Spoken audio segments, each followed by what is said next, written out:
Fala galera, tudo bem com vocês? Sejam bem-vindos a mais uma entrevista do podcast da Soul. E hoje eu tô aqui com a doutora Mariana Vezum. Tudo bem, Mariana? Oi, Vitor, tudo bem? Prazer estar aqui com todo mundo hoje. Muito obrigada pelo convite. É muito legal aqui o programa de vocês. Muito obrigado. A gente que agradece, Mariana, por você ter aceito o convite e essa oportunidade da gente estar falando hoje sobre um tema muito bacana, que é tecnologia em mobilidade elétrica, né?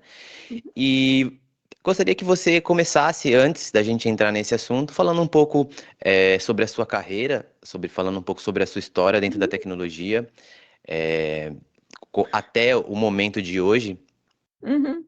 Com prazer. Então, eu cresci, nasci em São Paulo, todo mundo. Eu moro na Alemanha, e na Alemanha todo mundo vem de uma cidadezinha de fim de mundo e de interior e gosta de falar das cidades deles, né?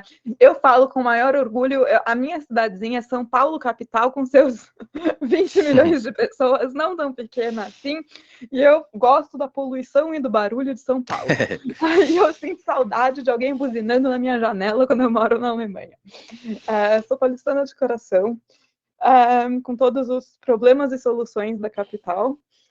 E nasci, cresci lá, fiz escola em São Paulo.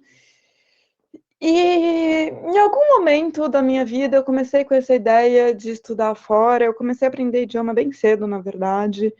E privilégios, né? É o tipo de coisa que eu sei que eu sou muito agradecida aos meus pais que me proporcionaram isso. Não é todo mundo que consegue aprender idioma tão cedo assim. Uhum. Então, eu decidi fazer faculdade fora. Eu falo que uma das melhores decisões que eu fiz na minha vida foi vir fazer faculdade na Alemanha. Eu vim fazer bacharelado ou tipo graduação, primeiro curso assim, na Universidade Técnica de Munique, aonde eu não tô 15 anos depois, já se passaram desde que eu vim para cá. Hoje eu não tô hoje eu não tô mais na faculdade, depois de 15 anos, acho que as pessoas podem sair da faculdade, mas eu ainda estou em Munique, e Munique com certeza hoje é a minha segunda casa. Se eu sinto saudade da poluição de São Paulo, quando eu estou em São Paulo, com certeza eu sinto saudade de Munique também, e dos meus Alpes. Então, eu vim para cá para fazer faculdade, e eu sabia que eu queria estudar fora, e eu achava engenharia uma coisa muito legal, e eu tava assim, vamos, mulheres na engenharia, vamos fazer. Uhum. Eu sempre fui boa de matemática, sempre gostei da área técnica, vamos lá. Mas eu não sabia exatamente o que eu queria fazer. E acho que até meu pai já falava na época: quem não sabe o que quer fazer na vida vai fazer administração, né? É, e eu fui fazer administração, cara, realmente porque eu não sabia o que fazer. Então eu vim para cá para cursar administração. Cara, eu odiei administração. Eu odiei muito. Eu reprovava todas as matérias. Era um alemão legalês difícil que eu não entendia. Eu vim para cá achando que eu falava um pouco de alemão, mas todo mundo tem aquele momento que você acha que você fala um pouco de alemão, aí você chega e você tem uma aula, você tem uma conversa, você descobre que não fala nada. Uhum. É, e e se alemão já era difícil, o alemão legalês de administração não deu certo, cara. E era muito engraçado, assim, todas as matérias de matemática eu passava e todas as outras matérias que não era matemática, que era administração, eram desastre total. Só que eu já estava aqui, né? Numa dessas eu já estava aqui, eu já tinha casa, eu já estava até namorando na época, já estava começando a montar uma vida. Uhum. Todo mundo fala que o primeiro ano é um dos mais difíceis. E talvez até seja, mas o primeiro ano, sei lá, eu fiz erros e acertos no primeiro ano também, que também é normal, né? Mas eu gostava de Munique, eu gostava da minha vida e eu odiava administração. Eu odiava a faculdade, eu odiava a administração. Depois de um semestre eu já sabia que eu não ia conseguir ficar. E aí. Só que eu tinha que esperar um ano para abrir o processo de novo, né? Para entrar no ano seguinte. Só que como depois de um semestre eu já sabia que eu não queria ficar na administração, assim que abriu o processo do ano seguinte, no segundo ou terceiro dia de inscrições abertas, eu já mandei a minha inscrição, eu falei, agora eu vou representar as mulheres na engenharia, agora a gente vai fazer esse negócio de engenharia de verdade. Fui lá, agora eu vou ter coragem de enfrentar esse negócio, fui lá, me apliquei para engenharia mecatrônica. Agora vamos fazer engenharia na vida, né? Como eu já sabia, já tinha deixado tudo pronto. No segundo ou terceiro dia, eu mandei as coisas. Não passei em mecatrônica. Fui reprovada em mecatrônica. E o motivo pelo qual eu fui reprovada é que, basicamente, o diploma que eu tinha feito no Brasil, que foi visto como equivalente a, ou que me dava permissão para entrar na faculdade aqui, não tinha física nesse diploma. Eu tinha feito física vestibular no Brasil, mas nesse diploma em específico eu não tinha física. E física era um pré-requisito não só para mecatrônica, mas para o departamento inteiro de engenharia, para todas as engenharias. Putz. E, ou seja, que não só não tinha passado em mecatrônica, como eu não ia passar em nenhuma engenharia. Então eu estava em uma situação que, assim, eu amava Munique, eu estava na época apaixonada pelo cara, hoje eu acho que ele é idiota, mas na época eu era apaixonada por ele.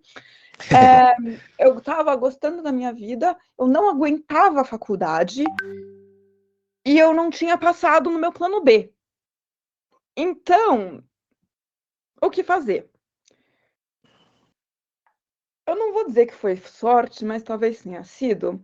Como eu apliquei logo no começo que as inscrições abriram, até eu receber o não do mecatrônica, as inscrições ainda estavam abertas. Ainda estava no período, faltava 3 dias para fechar inscrição para o semestre, para o ano letivo. Então eu tinha 3 dias para decidir o que eu ia fazer da minha vida. E nada como um bom deadline para motivar alguém a tomar uma decisão e correr atrás do assunto, né? Isso aí. Um ponto que fez eu não passar na mecatrônica ia tirar todas as engenharias, então eu já tinha tirado o departamento de administração e o departamento de engenharia do cardápio de opções, vamos colocar assim.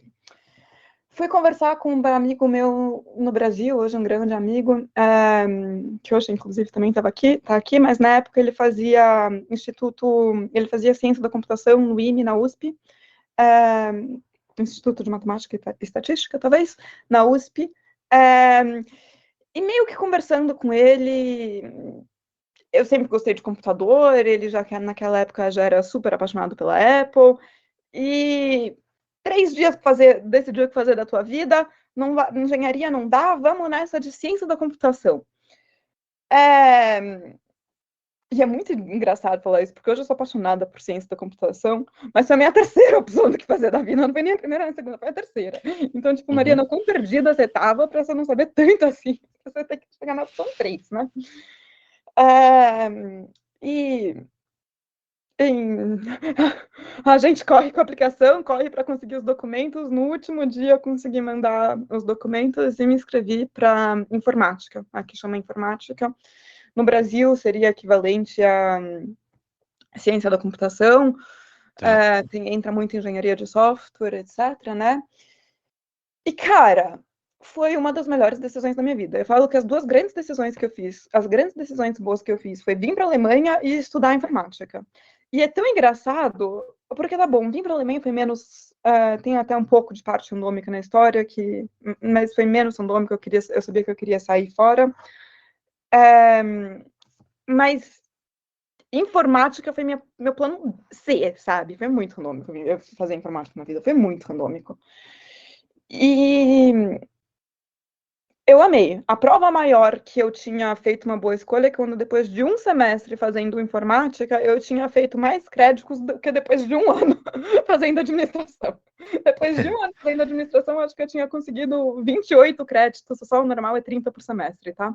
Então, depois de um ano de administração, eu tinha conseguido 28 créditos, e depois de um semestre de informática, eu tinha conseguido 31, se não me engano.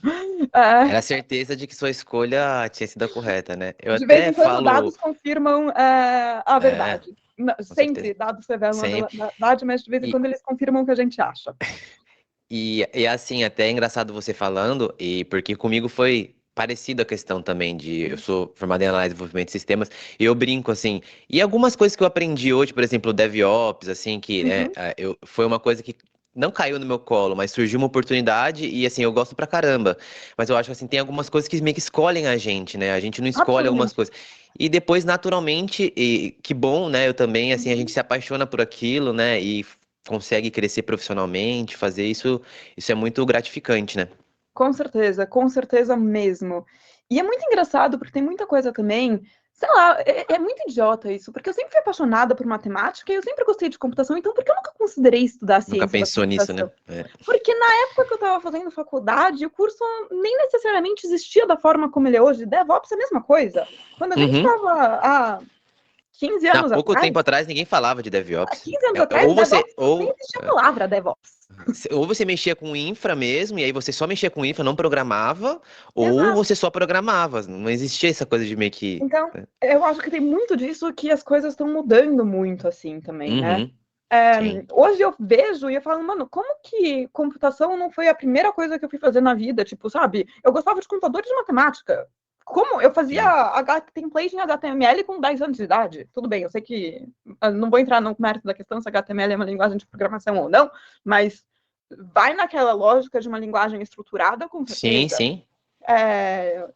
Uma linguagem estruturada mais um amor à matemática poderia facilmente ser computação. Como que E eu o não tive essa acesso ideia desde cedo o que você começo? teve a isso, né? Pô, com 10 anos você já sabia que isso existe, tipo, já Eu é, fazia, eu né, um fazia diferencial. template pro Blogspot em HTML.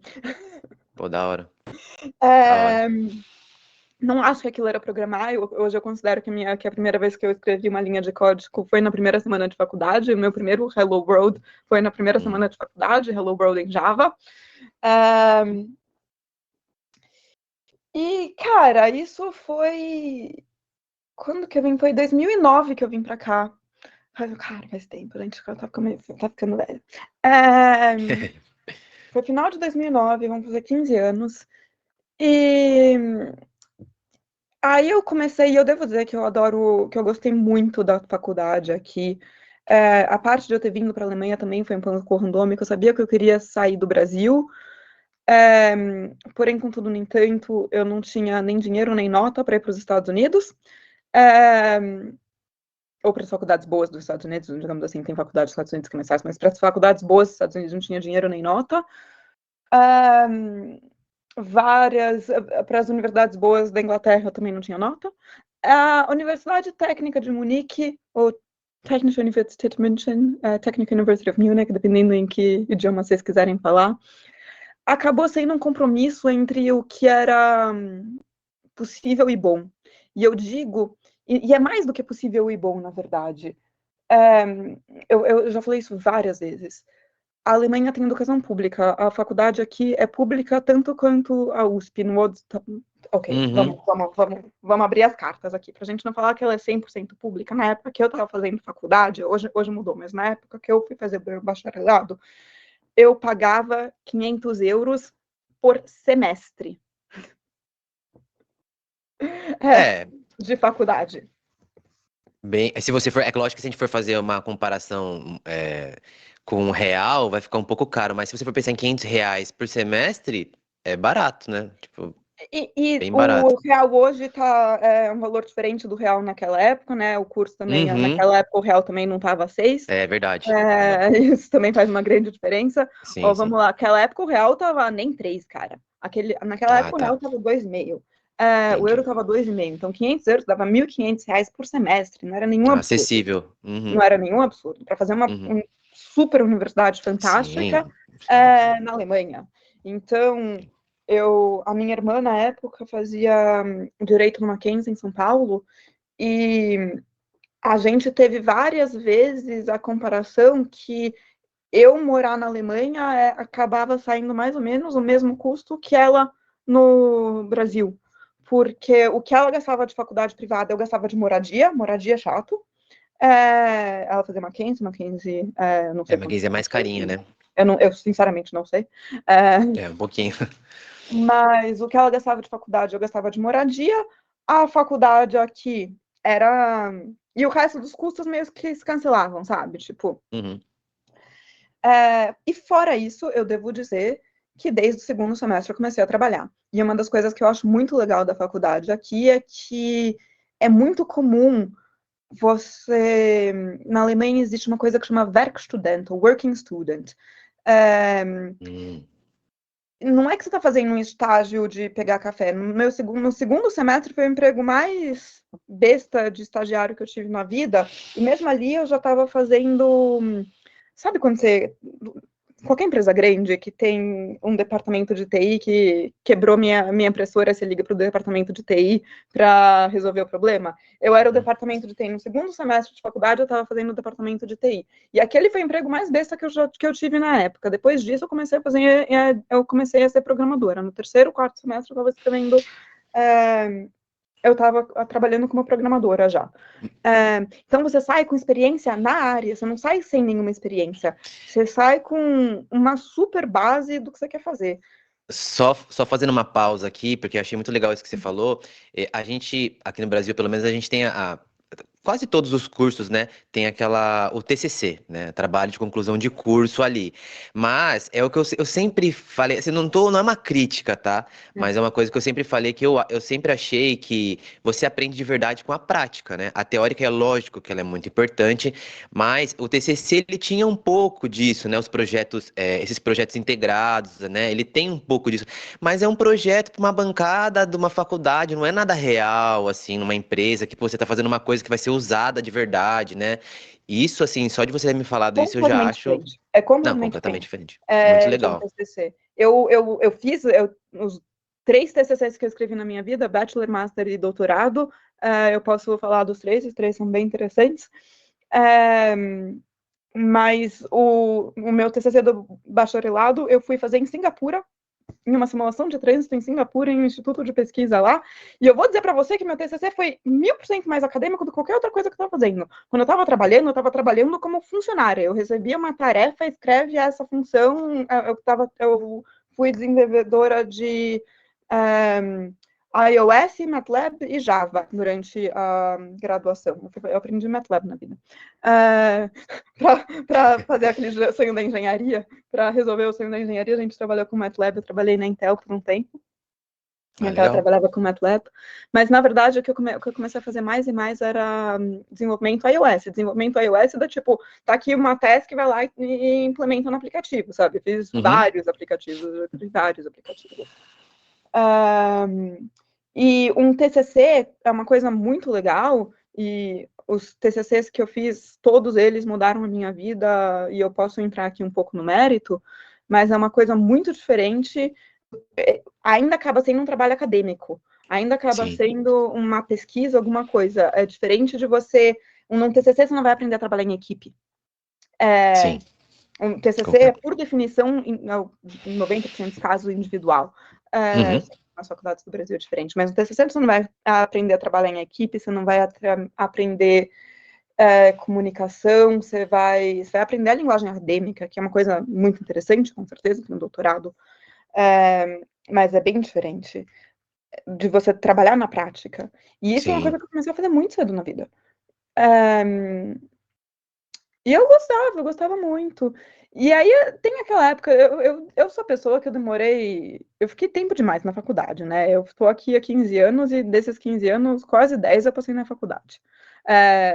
Talvez 10 seja um pouco exagero, mas 8 ou 9 é o número de verdade. Porque eu, quando estava na graduação, fui fazer intercâmbio na China, depois para o meu TCC, escrevi ele em Singapura.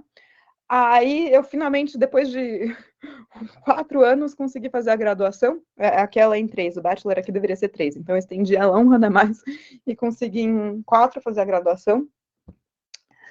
Aí o meu mestrado eu também fiz aqui, também em engenharia em computação, engenharia de software, né? E aí no mestrado você começa a ter um pouquinho mais de especialização, e eu comecei a me especializar um pouquinho mais em engenharia de software. Nessa época eu já era desenvolvedora iOS. O meu TCC do bacharelado, que eu fiz em Singapura, eu fiz nada menos do que 3 aplicativos para uma simulação de trânsito, era um sistema bem complexo, com diferentes componentes. Eu fiz o UI inteiro da simulação, era bem legal. E legal. Aí para eu me contradizer, para eu mesma me contradizer, eu disse que você não vai aprender trabalho em equipe em TCC, pelo menos não um TCC normal. O meu TCC do Master foi um projeto que mudou a minha vida, sinceramente. Eu estava trabalhando na Intel na época. Intel? Não, acho que eu estava trabalhando na Intel na época. Era isso, eu estava trabalhando na Intel na época, MATLAB, era a minha época de MATLAB, trabalhando na Intel. E sabendo, né, tá acabando o master, preciso fazer aí um TCC, preciso procurar um TCC. Quando... E você sabe, né, estudante, quando eu devia estar fazendo uma coisa, na verdade, no Facebook gastando tempo, né? Porque a gente ainda estava usando o Facebook, era antes dos Instagrams e TikTok da vida. Então, ao invés de eu estar pesquisando, eu estava no Facebook, e quando eu vejo no Facebook um anúncio que a SpaceX, a empresa do Elon Musk, na época o Elon Musk era legal, tá, gente? Na época o Elon Musk ainda não tinha enlouquecido, ele ainda era um super empreendedor, brilhante, engenheiro, rico, tá? Foi antes dele ser louco isso, tá, gente? E eu vejo que a SpaceX está abrindo uma competição para estudantes do mundo para criar um Hyperloop. E aí eu tive a brilhante ideia que isso seria um TCC bem interessante, criar um Hyperloop.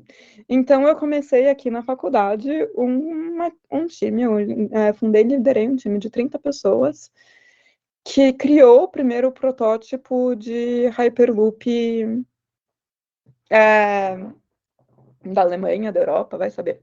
E a gente levou esse negócio e colocou em um avião e levou da Alemanha para a Califórnia. A SpaceX tinha construído um tubo e a gente levou a cápsula. E foi um ano e meio de projeto, tá? Tô dando uma resumida na história. E a gente ganhou a competição da SpaceX contra MITs, contra Delft, contra todas as universidades americanas. Não tinha Que ninguém, da hora. não tinha nenhuma faculdade brasileira. E a gente ganhou, e foi fantástico.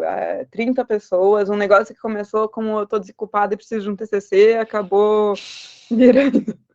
Que da hora.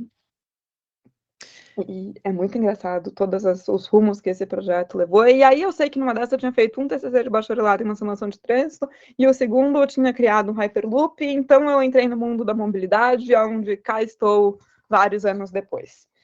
Seus primeiros passos ali, digamos, tudo que é engraçado a gente falar isso, né? Parece que as coisas vão andando, vão caminhando, trilhando para acontecerem, né? Igual hoje você falou, hoje seu core, assim, né? Que você tem de parte de mobilidade, né? Parte de simulações. E não foi planejado, aconteceu, sabe? É muito louco isso.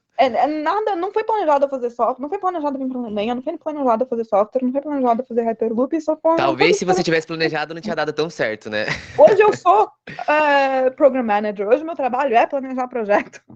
Eu te garanto que nenhum deles eu planejo tão bem assim. Mas, muito mentira, legal.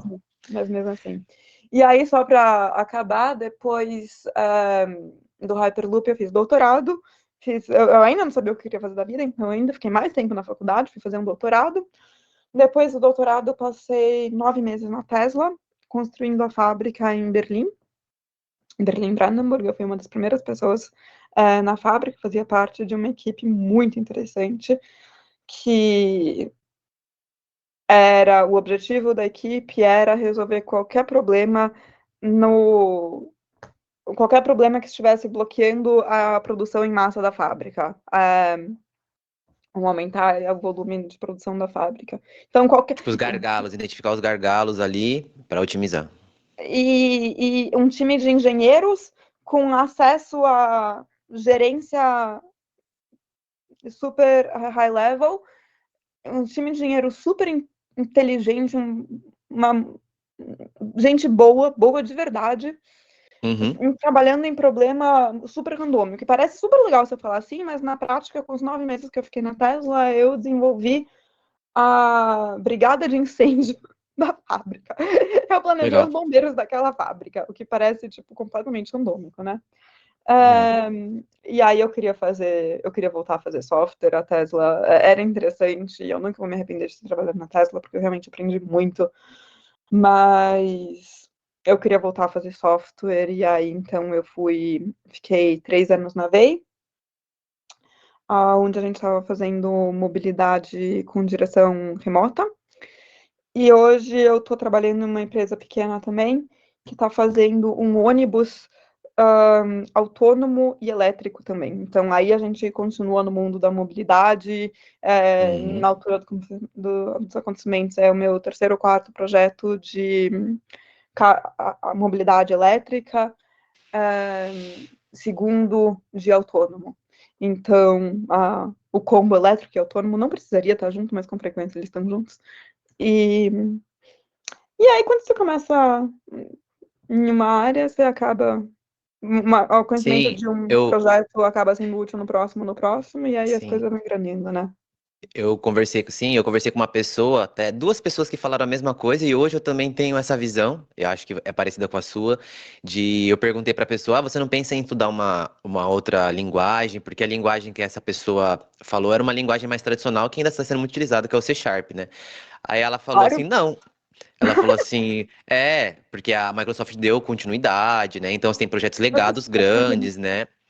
Aí ela falou, não, eu já sou sênior nisso, tipo, pra que que eu vou, né? Ela falou, tô ganhando bem, então ela, tipo assim, é bem isso, né? Pô, você já trabalha com carro elétrico, você já sabe como as coisas funcionam, já é o teu ramo, já é É. o teu core business, por que que você vai fugir daquilo que você foi, Cara, por um lado sim, né? por outro lado, você tá falando com alguém que ficou 10 anos na faculdade, então eu adoro aprender, né? Mas sabe que É, isso é legal, essa questão, assim, só pra a gente também não entrar na parte ainda do carro elétrico, eu queria, pra não fugir só, até a outra vez que a gente conversou, né, a gente teve um papo mais, que não tava filmando, né, descontraído, mas você falou, né, dessa questão de bastante tempo, não bastante tempo, mas eu acho que, assim, talvez seja bastante tempo porque aqui no Brasil a gente fica 3, 4 anos na faculdade, mas assim, e nem é todo mundo que vai para a área acadêmica, de pós-graduação, poxa, mestrado, 3, doutorado 4 anos igual. tem 9. É bastante tempo, sim. É Assim, mas bastante assim, tempo, sim.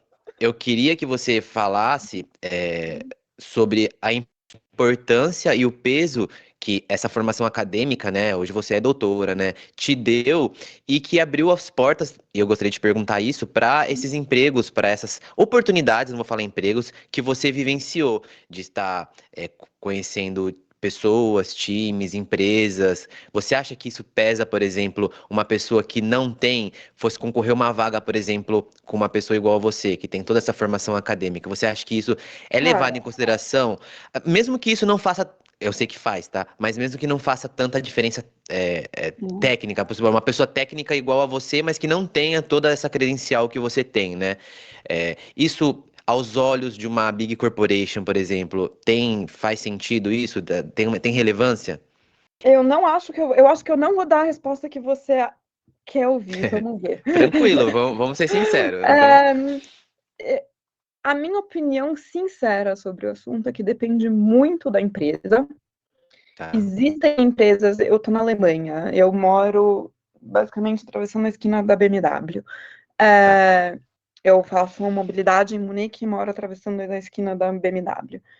Se você que se quer se candidatar a uma dessas empresas mais tradicionais, a lá BMW, uma formação acadêmica grande com certeza ajuda muito, e eu posso Uhum. te dizer que se você pegar a gerência upper management inteiro da BMW, todo mundo que é alto escalão, ou uma grande porcentagem deles, principalmente na Alemanha, vai ter um DR na frente de doutor. Tá. É, um alto escalão assim. Então, com certeza, existe empresas para os quais isso faz uma grande diferença. Agora, sinceramente, mesmo são as mesmas empresas onde o alto escalão inteiro é o homem branco, que também não é necessariamente onde eu quero trabalhar. Nunca trabalhei na BMW, apesar de estar fazendo mobilidade em Munique vários anos. Se você for para empresas, ainda mais no mundo tech, ainda mais no mundo da computação, eu acho que, sinceramente, o quanto você está disposto a aprender, e às vezes a melhor forma de você aprender não é necessariamente na faculdade, pode simplesmente ser Uhum. colocando a mão na massa e fazendo um projeto você mesmo. E se você Uhum. consegue provar o que você sabe e que você aprende, eu acho que em várias empresas, e sinceramente são as empresas que eu prefiro, é menos importante aonde você aprendeu e a sua formação acadêmica e o seu título do que você conseguir provar que eu consigo pôr a mão na massa e eu consigo fazer e resolver o problema. Interessante isso. Obviamente que você precisa estar aberto a aprender. Obviamente que sim. Uhum. Uma pessoa que não está aberta a aprender não vai, não vai competir comigo em um cargo. Uhum. Mas eu não acho que é tanto sobre o título. Como eu disse, depende muito da empresa. Tem empresa que liga para o título, uma BMW da vida vai ligar para o título, vai. É, mas Mas não é generalizado isso. Mas não é generalizado, e principalmente se eu pensar no mundo da computação, eu não acho que é verdade. No mundo da Tá. computação, eu acho que as pessoas são muito mais. Se eu pensar no Google, eu não acho que o título faz diferença no Google.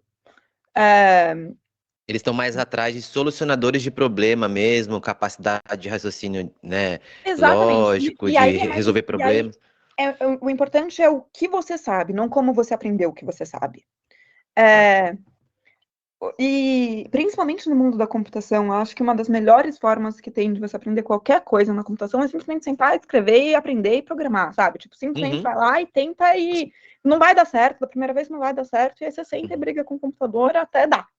O Você ir famoso por essa. portfólio, né? Os projetos pessoais, aquela coisa, Exato. ideias boas e não deixar só no papel, pôr em prática. Exato, exato. E nada como uma sessão de 4 dias de debugging para você achar um bug que era É assim que aprende, né? idiota. Mas aí você aprende. Mas aí você aprende. Você aprende. E não é que você vai aprender qual que era o motivo do bug. Não, você vai aprender como entender a lógica do código, como você achar o problema, como você ver a dependência de variável, como você investigar a função. E isso não só eu acho que é muito mais importante do que um título de doutor na frente, como é uma coisa que acaba sendo muito transferível de uma linguagem para outra. Então, a partir do momento que você faz isso uma vez, eu acho que, obviamente, assim, eu nunca vou ser uma sênior em C Sharp. Mas eu já fiz C Sharp na vida, enquanto eu fazia iOS, teve uma época da minha vida em iOS que eu fazia VR, Virtual Reality, isso era 10 anos atrás, antes de... E na época eu trabalhava com Unity, e Unity é C Sharp. Eu tinha Uhum. JavaScript ou C Sharp, a gente fazia em C Sharp. É... Nunca aprendi, nunca ninguém me deu uma aula de C Sharp. Na faculdade eu tive aula de Java, e só. E um belo dia tá aí o código em C Sharp e aprende, ajuda aí com esse feature no negócio. A gente vai lá e faz. Tudo bem, C Sharp e Java não é super diferente um do outro, tem uma grande base, etc. E com certeza tem gente que vai me matar por isso, mas tudo bem. Não, não, eu sou totalmente. Eu penso igual você também. Poxa, é variável, estrutura condicional, estrutura de repetição, isso tem em todas as Exato, linguagens. Se você sabe o momento de usar isso, exato. como fazer estrutura condicional em tal linguagem? Você vai ter ali exemplos na internet e E tal. Então, assim, você muda o jeito de procura escrever, fácil né? e aprende na hora, sabe? Isso é o quê? É, E, sei lá, eu sou muito da teoria que todo mundo devia aprender a programar. E eu sei que isso é uma também. teoria polêmica no século da AI e do vibe coding. Eu sei que no século do vibe coding as pessoas não concordam mais com isso. Mas eu acho que todo mundo devia aprender a programar, não pela linguagem de programação, mas pela lógica e o raciocínio de como montar e desenvolver e criar e escalar um sistema. Concordo. Tinha que ser na escola. E imagina que legal seria o mundo. Eu já falei isso e vou repetir. Se todo mundo soubesse programar, porque quantas ideias legais não tem dentro da cabeça das pessoas, elas não conseguem pôr em prática porque elas não sabem programar. Quantos aplicativos legais, soluções de problemas bacanas a gente teria, né? Se todas as pessoas soubessem. Ia ser muito legal. E eu também acho que ajuda a ser uma das grandes coisas. Em algum momento eu mudei um pouco do mundo de sistema para o mundo de análise de dado. Hoje eu trabalho bastante com análise de dado. Em algum momento aprendi Python também, e SQL, etc. Uhum. Também foi o começo da Vibe AI, né? Teve uma época que você Sim, precisava fazer Python na vida. sim. É. Mas eu acho que essa lógica de estruturar um sistema é uma coisa muito interessante, muito. É divertido, eu acho Uhum, verdadeiramente divertido. uhum. É, e vai saber se engenharia de software é engenharia ou não. É, mas eu acho que a parte de mim que queria fazer engenharia mecatrônica ficou feliz o dia que eu montei um sistema, sabe? O dia que eu fiz uma Sim, arquitetura de um sistema. que legal. E, poxa, muito bacana a tua história, assim, muito legal como as coisas foram acontecendo, né? E para a gente falar um pouco do projeto, né, desses últimos projetos que você participou, que inclusive é o tema, né, que a gente, da nossa conversa aqui, eu queria que você falasse um pouco como que funciona, você me falou sobre esse último projeto que você está participando, eu queria que você pudesse focar um pouco mais nele, na questão de mobilidade com carros elétricos e autônomos, né, você tinha dito que, Sim, eu queria que você falasse como que é o projeto, você cara. falou do esquema dele ir até É, você, e aí depois, né? Queria que é. você falasse muito, achei muito top, assim, a ideia da Várias vários startup, muito projetos legal. acontecendo nesse mundo que são bem interessantes. Eu falei um pouco no meu TCC em Singapura. No meu TCC em Singapura foi a primeira vez que eu trabalhei com mobilidade elétrica. A simulação que eu fiz na época era uma simulação de trânsito do que ia acontecer com a rede elétrica da cidade e do país, com a rede elétrica e de trânsito da cidade e do país, se todos os táxis do país fossem substituídos por carros elétricos. Que impacto que isso teria na rede, em todas as redes. E isso, cara, quando é que eu fui para Singapura? Deve fazer 10 anos que eu fui para Singapura. Deve fazer mais, porque 10 anos que eu fui para Singapura. 10 anos atrás, carro elétrico era menos hype do que é hoje, né? É uma das coisas que mudou bastante. 10 anos atrás, a Sim. BMW sonhava em tentar fazer um carro elétrico e nunca tinha muito conseguido. E nos últimos 10 anos, hoje, quase que todas as empresas automotivas estão com, no mínimo, geralmente mais modelos de carros elétricos. Tem uns números interessantes da quantidade, da porcentagem de carros elétricos que são vendidos em diferentes lugares do mundo. Tem lugares onde esse número chega a 20%, ou, se você olhar Chinas e Noruegas da vida, é muito mais do que isso. No Brasil, é meio diferente ou difícil olhar esse número, porque o Brasil tem muito do carro a etanol, né? Sim, você falou que aí não tem, né? Não existe isso. É uma coisa. Eu não sabia disso quando eu morava no Brasil, mas é uma coisa que não é comum no resto do mundo. É uma coisa que existe no Brasil, Brasil. não existe no resto do mundo. Então, eu acho que no Brasil talvez tenha um pouquinho menos, mas mesmo assim, a BYD está abrindo um monte de coisa. A BYD está abrindo filial no interior de São Sim. Paulo, até. Então, até aí, né? E o carro elétrico, para mim, é muito interessante, porque existe uma versão do carro elétrico que é basicamente um computador com roda. E você muda muito do conceito do desenvolvimento do mundo da mecânica para o mundo do software. No carro elétrico. E é uma das grandes. E isso é uma coisa difícil pra caramba de fazer na prática. Várias empresas automotivas alemãs têm muito problema em fazer isso na prática, porque são empresas, se eu for pegar as BMWs, Audis, Volkswagens e Mercedes da vida, tem centenas de anos em experiência com um engenheiro mecânico desenvolvendo o motor e toda a sua complexidade mecânica e o processo de segurança e validação e uma super análise de risco mecânica gigantesca.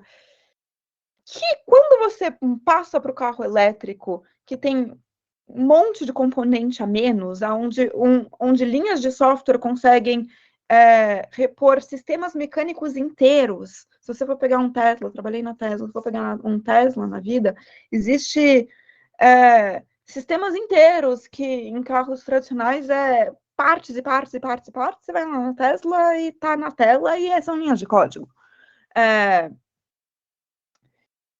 E isso é uma mudança na mentalidade até, que, sinceramente, várias empresas alemãs têm um problema muito grande em implementar isso na prática, e é um dos grandes motivos pelo qual eu acho que empresas chinesas estão dominando o mercado e crescendo em uma velocidade absurda, porque os automotivos tradicionais não estão exatamente conseguindo fazer essa mudança de mentalidade.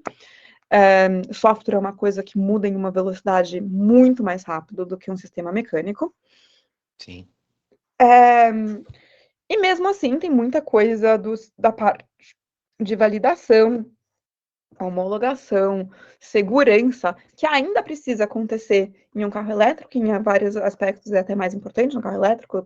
Uma bateria de um carro elétrico é um potencial, é um risco de fogo grande, então precisa de uma parte de segurança grande ali e de uma validação dessa segurança. E é muito interessante ver esses dois mundos e o que um poderia aprender do outro, mas que com frequência não dá certo, sinceramente. Se você perguntar para mim, 10 anos depois a BMW ainda não aprendeu a escrever software. E A BMW ainda está fazendo carros com sistemas mecânicos gigantescos. Eles hoje até têm alguns carros elétricos, mas não é o principal da frota deles. Apesar que eles estão construindo uma fábrica literalmente aqui na frente da minha casa, onde estão falando que vão ser só carro elétrico. Eu acredito quando eu tiver. E isso é o carro elétrico, né? Eu acho que é muito importante para a gente conseguir diminuir aí as emissões, o nível de poluição, coisas importantes Sim, para o nosso sim. problema de aquecimento global. Por outro lado, ao fazer isso, a gente tem que tomar muito cuidado de onde estão vindo os minérios dessas baterias, porque senão você vai trocar 8 por meia dúzia, né? Você vai Uhum, 6 por meia dúzia, você vai trocar o problema da poluição pelo problema da exploração. Então, vamos uhum. não fazer isso, gente. Vamos, por favor, tentar ser sustentável aqui. É uma coisa muito mais difícil na prática do que eu falando. É uma coisa que só pode funcionar se o consumidor pedir os carros também e estiverem comprando. Em alguns lugares no mundo isso funciona em melhores do que outros. Sim. E aí, meio que. Eu não sei se é para. Se começou no hype e virou uma coisa útil, em algum momento dessa história entra o carro autônomo. Sim, Uhum, aí é um pensamento meu, né, também, uhum, nada embasado em dados aqui que eu vou uhum, falar. Mas o que eu penso assim, ah, a gente não está falando disso especificadamente, mas assim, a tecnologia, de certo modo, ela, como você mesmo disse, como a gente sabe, ela cresce muito rápido. Hoje a gente tem a inteligência artificial, que é muito, com certeza, muito utilizada dentro do seu setor, e a gente tem outras coisas mais aí, hoje sendo faladas, né, até de computação quântica, etc., né, que em pouco tempo a gente já vai ver isso na prática. A IA, a gente já viu o boom que deu, hoje todo mundo. E nem a IA ainda que eu tô falando, a gente tá, não agora eu tô falando de chat GPT, né? Que tá todo mundo usando, né? De psique, uhum. etc. Eu tô falando da IA usada Anterior. dentro do software, Sim, generativa sim, mesmo, sim, assim. sim, sim, sim, sim. Eu acho que ela vai mudar tudo. O carro vai ser só mais uma coisa que também Mas vai ser então é mudado isso. junto com isso, né? Exatamente. Hoje, vários carros elétricos podem ser simplesmente vistos como computador em roda, Uhum, rodando exatamente esse tipo de sistema. E, sinceramente, esse tipo de sistema, para mim, para o carro elétrico, é mais importante do que o ChatGPT e a generativa, porque um dos grandes problemas do ChatGPT da vida é que você não consegue, é muito difícil você validar, é muito difícil você montar um uhum, sistema seguro em cima, mesmo porque o sistema não é determinístico, né? Você sim. pergunta a mesma coisa para o ChatGPT 5 vezes, ele vai falar 5 respostas diferentes. Isso é um sistema não determinístico. Se tem uma coisa que eu gostaria que o meu carro fosse bem determinístico, por favor, cada vez que acontece o mesmo problema, tenha a solução correta, não é a mesma solução, é, por favor, a solução correta. Então, esse tipo de inteligência artificial que vem antes, que para mim, sinceramente, é mais análise de dados do que qualquer coisa, é mais Uhum. estatística do que qualquer coisa, é absolutamente fundamental, não só no carro elétrico, mas aí mais ainda no carro autônomo, né? E aí a gente entra muito no carro autônomo. É, e o projeto que eu tinha mencionado antes, que eu estava trabalhando antes Uhum. de vir para Roland, meu trabalho anterior, era a VEI. Era uma empresa que estava fazendo um carro de direção remota. Ou fizeram, estão fazendo. É, basicamente, tem uma pessoa dirigindo o carro, mas essa pessoa não está dentro do carro, está sentada no escritório da VEI. Então, é quase como o home office do Uberista. Legal. Do ponto de vista que ele está sentado em um escritório e está dirigindo o carro pela cidade inteira. E aí lançaram um serviço, eu fui launch manager disso, de um serviço que você podia pedir o carro pelo aplicativo, parecido com o Uber, o carro vinha até você, até a tua casa, ou sei lá, onde você quiser, onde você estivesse. Quando o carro chegava, você entrava e dirigia onde você quer, até onde você quer, e quando você chegasse, não precisa perder tempo estacionando, você simplesmente levanta, vai embora, e o carro dirige para o próximo cliente, É sensacional remotamente. isso. Isso A gente não, lançou quando esse você me serviço. falou, nossa. Isso está ao vivo, a gente lançou esse serviço, a empresa é sediada em Berlim, eles queriam lançar na Alemanha, mas por problemas de burocracias alemãs, a gente Uhum. lançaram em Las Vegas.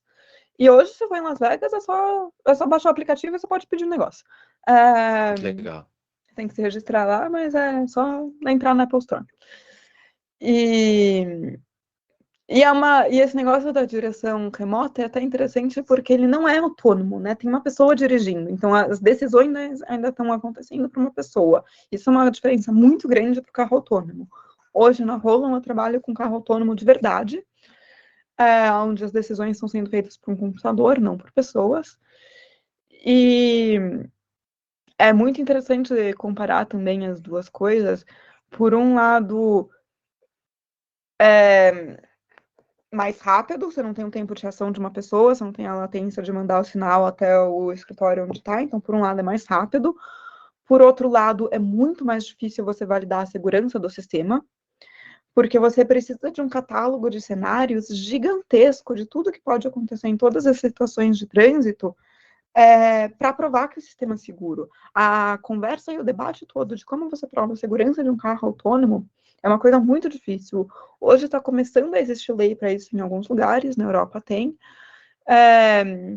E, inclusive, é um daqueles casos onde a lei está mais avançada do que a tecnologia, porque existe a lei e ainda não existe a tecnologia. E o motivo pelo qual não existe, ou está desenvolvendo e ainda não está ao vivo a tecnologia, né? Não existe vários lugares no mundo onde você consegue pedir um carro por aplicativo e ele vai chegar a você autônomo. Na Califórnia tem, em alguns lugares tem, mas não é uma coisa comum ainda, eu diria. E um dos motivos pelo qual é difícil é porque é muito difícil você validar a segurança de um sistema e você provar que o sistema é determinístico de uma forma segura, reproduzível, rápido, etc. E E assim, aí, a além gente... disso, só tipo, eu acho que a gente tem a questão cultural das pessoas também, né? Porque aí, Claro, assim, você claro, tem, lógico, a aceitação ali burocrática claro. de leis ali, vamos dizer assim, que precisam realmente de normas, né? De ISOs ali, de segurança e tal. E depois tem a outra etapa que é, tá, beleza. O governo, a indústria está falando que esse carro ele é seguro para mim utilizar e para as pessoas que estão ao redor. Mas será, né, aquele pensamento, será que é mesmo, né? Então, assim, demora um tempo ali para as pessoas, né, irem se acostumando à cultura, até que um dia vai virar normal, né? Mas, Sim, com assim, certeza. tem toda essa questão Mas cultural também, né? entra exatamente no que eu estava falando, que volta nessa diferença de mundo e mentalidade. Essa parte de validação de sistema é uma coisa que o pessoal de software podia aprender muito com a mecânica automotiva. É um problema que eles estão resolvendo há vários anos. Uhum, E no mundo de software a gente fala muito de teste contínuo, CI/CD, uhum, pipeline, que são fantásticos, eu amo e defendo 1000%, mas que é muito difícil você fazer isso quando você tem um carro que você precisa dirigir fisicamente. Você precisa mexer o carro fisicamente e fazer a manobra fisicamente, aí é muito mais difícil fazer uma pipeline de teste. Existem os rios e silos da vida que ajudam um pouco, mas é só um pouco. Você ainda precisa desse passo final, que é o carro físico. sim. E isso não é uma coisa tão fácil assim de você automatizar. E aí você entra exatamente nesse mundo, nessa diferença de mentalidade, que também é muito interessante. Muito legal. E deixa eu te perguntar uma coisa, Mariana. Para o pessoal que está ouvindo a gente, que acha esse Uhum, assunto super uhum, bacana, né? Super atual, né? Que com uhum. certeza deixa a gente muito entusiasmado. E que de repente tem também vontade de futuramente tá trabalhando, tá mexendo com esse tipo de solução. Qual é a tua dica para essas pessoas de estudo em questão de tecnologia, de framework, de processos, né? Cara, Você vê hoje assim essencial para que dentro dessa área a pessoa consiga, claro, crescer, de repente conseguir a sua primeira vaga ali, né? claro. É, eu acho que tem duas coisas fundamentais. A inglês, B programação. Tá. E eu sei que parece meio repeteco e clichê, e desculpa pelo repeteco clichê, mas Não? realmente assim. No quesito de qual stack específico de programação, na dúvida faz Python porque é fácil e funciona em todo lugar. Certo. Seja, é Uhum, simples, você usa em absolutamente, dá para usar em várias uhum, áreas, indústrias diferentes, sempre tem uma biblioteca que você consegue importar e resolver sua sim. vida. Python é aquela linguagem assim, importar ONU, mundo.solucionar problemas. Alguém já fez um pacote para isso, né? Alguém já fez um pacote que resolve o teu problema. Se você tem um problema, existe um pacote que resolve ele em Python.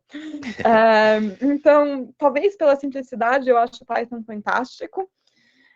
Se você quer um pouco mais para o mundo da engenharia e você começa a entrar, se você especificamente está falando do mundo automotivo e do mundo de mobilidade, coisas como MATLAB e análise de sinal também são muito interessantes e muito úteis. E MATLAB acaba sendo, eu falo que MATLAB é programação para não programadores, MATLAB é programação para engenheiro, né? Porque eles começam a contar em 1. Sabia que MATLAB começa a contar em 1, não começa a contar em 0? Sabia. Se você vem do mundo da programação e tem que fazer MATLAB, você fica 0. 5 meses para acostumar a fazer, a Exatamente. começar a contar com 1. Então, MATLAB é para engenheiro. Acaba sendo muito útil essa parte de análise de sinal, que também dá para fazer em Python, mas alguns dos softwares estão são mais conhecidos para MATLAB, se eu vou pensar os Canoes e Simulinks da vida. Essa parte de análise de sinal acaba sendo útil, mas, sinceramente, foi o que eu disse antes, sabe? Para mim é menos sobre a linguagem específica, é mais sobre a forma de pensar. Então, pega qualquer projeto que você acha interessante, você teve uma ideia no banheiro, vai lá e implementa ela em Python, faz um notebook e beleza, eu entendo. Eu acho que é uma das coisas que o pessoal que quer aprender a programar se perde um pouco em qual tecnologia usar. E eu acho que as pessoas têm aquele sonho que você vai fazer, que você tem que começar pela tela, pelo botão, pelo design. E até é importante a parte toda de usabilidade, com certeza sim, mas a parte que vai fazer funcionar não é o front-end, é o back-end. E Python é uma excelente linguagem para back-end. Eu tenho certeza que pessoas aqui vão discordar, mas é uma Não, linguagem muito comum boa. para back-end. Vamos relativizar. É uma linguagem comum para back-end, com certeza. É uma linguagem que você consegue fazer qualquer coisa. Você consegue fazer interface de qualquer sistema com qualquer sistema. De sinal, com banco de dados, com AI, com qualquer coisa.